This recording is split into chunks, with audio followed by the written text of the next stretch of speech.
found out my husband was cheating the same week I buried our daughter. I'm Rachel, and 3 months ago, my life fell apart twice. First, when my 6-year-old Mia was diagnosed with a heart condition nobody caught in time. And second, when I discovered my husband, Daniel, had been seeing someone else through all of it. We'd been married 8 years. Daniel worked long hours at his firm, and I never questioned it, because why would I? I trusted him completely.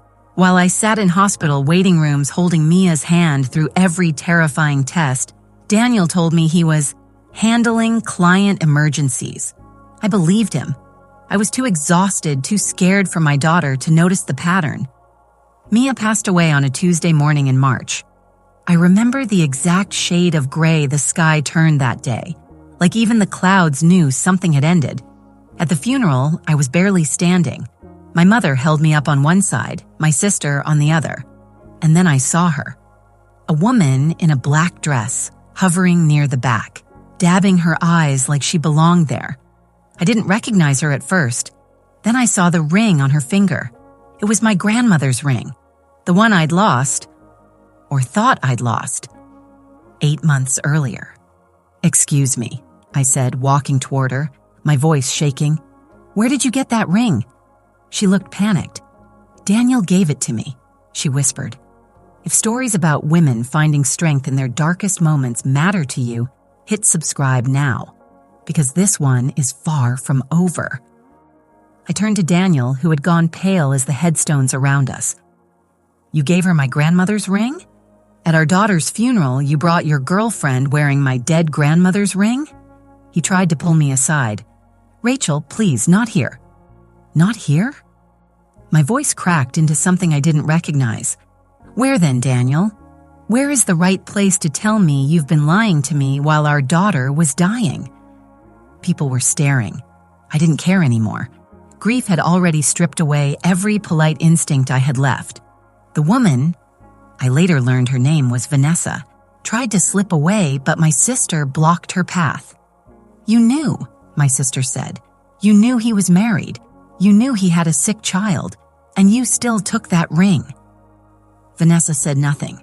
She just stared at the ground like the earth might swallow her whole, which, frankly, I hoped it would.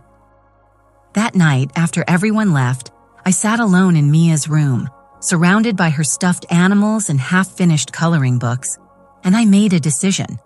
I wasn't going to fall apart quietly, not this time. The next morning, I called a lawyer, not just for divorce, for everything. I discovered Daniel had been siphoning money from our joint savings for over a year, funneling it into a separate account he used to fund apartments, dinners, and gifts for Vanessa. Money that should have gone toward Mia's specialized treatments. Money that might have bought us more time with her, more options, more hope. Before I tell you what happened in court, I need you to like this video if you believe accountability shouldn't have an expiration date. The divorce proceedings were brutal. Daniel tried to paint himself as a grieving father who'd made one mistake. But I had bank statements. I had messages Vanessa had accidentally sent to my number instead of his, thinking she was texting him from an old contact she hadn't updated. I had photos from a hotel Daniel claimed was a business trip the same week Mia had emergency surgery.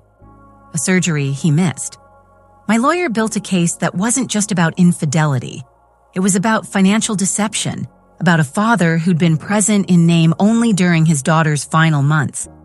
The judge's face changed when she read the timeline aloud in court, the overlap between hospital admission dates and hotel receipts under Daniel's name.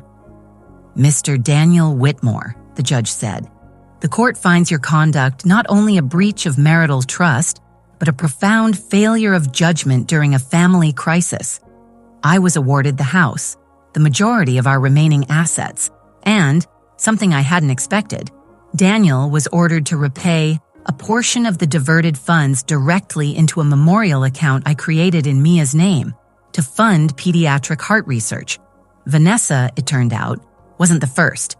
2 other women came forward after the story got out in our small town, women who'd also been misled by Daniel during what they thought were separations that never actually happened. My testimony and the financial paper trail helped validate their experiences too. The twist nobody saw coming, including me, was that Vanessa herself reached out to me months later through a mutual friend. She said she hadn't known about the severity of Mia's illness, that Daniel had told her we were basically separated.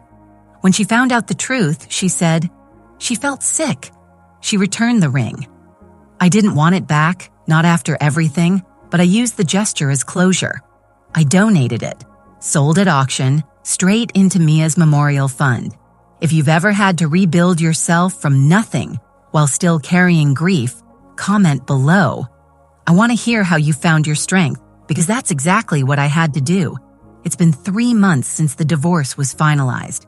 The memorial fund has raised enough to sponsor pediatric cardiac screenings at 2 hospitals in our state. Screenings that might catch what we missed with Mia in some other family, some other child. I still think about her every single day. I think about the ring, the funeral, the moment my whole world cracked open in front of strangers. But I also think about what I built afterward, not out of revenge, but out of refusing to let deception be the last word in our story. Daniel reached out once, asking if we could talk. I didn't respond. Some bridges aren't meant to be rebuilt. They're meant to teach you which ones were never sturdy to begin with. If this story moved you, hit like, subscribe for more, and tell me in the comments, what would you have done in my position? I read every single one.